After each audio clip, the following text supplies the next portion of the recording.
trip sa museum.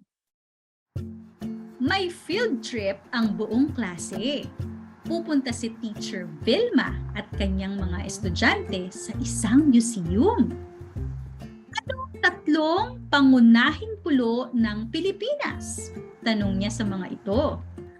Ang tatlong pangunahing pulo ay Luzon, Visayas at Mindanao, sagot ng isa. Ipinaliwanag niya na sa museong pupuntahan nila, makikita ang iba't ibang mga bagay mula sa mga pulong ito. Makalipas ang ilang minuto, bumaba na ang lahat sa van. Ito ang pambansang museo. Paliwanag niya sa buong klase. Malawak ang museo at maraming mga bagay dito ang nakikita lang nila sa kanilang aklat. Sa museo, nakakita sila ng iba't ibang vase. May malalaki at maliliit na vase. Ang mga ito ay mula sa iba't ibang lugar sa Pilipinas. Gawa sa iba't ibang materyal ang vase. Ang iba ay gawa sa putik, ang iba naman ay hinabi.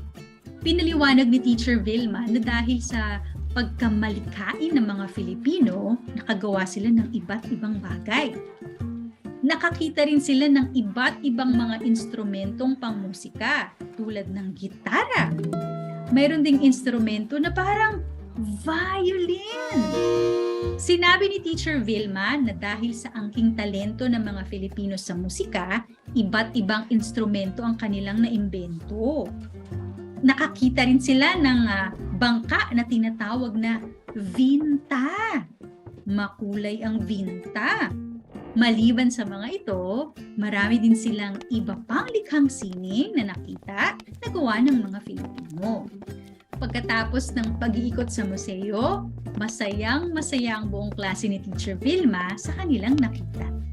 At dyan nagtatapos ang kwentong field trip sa museum.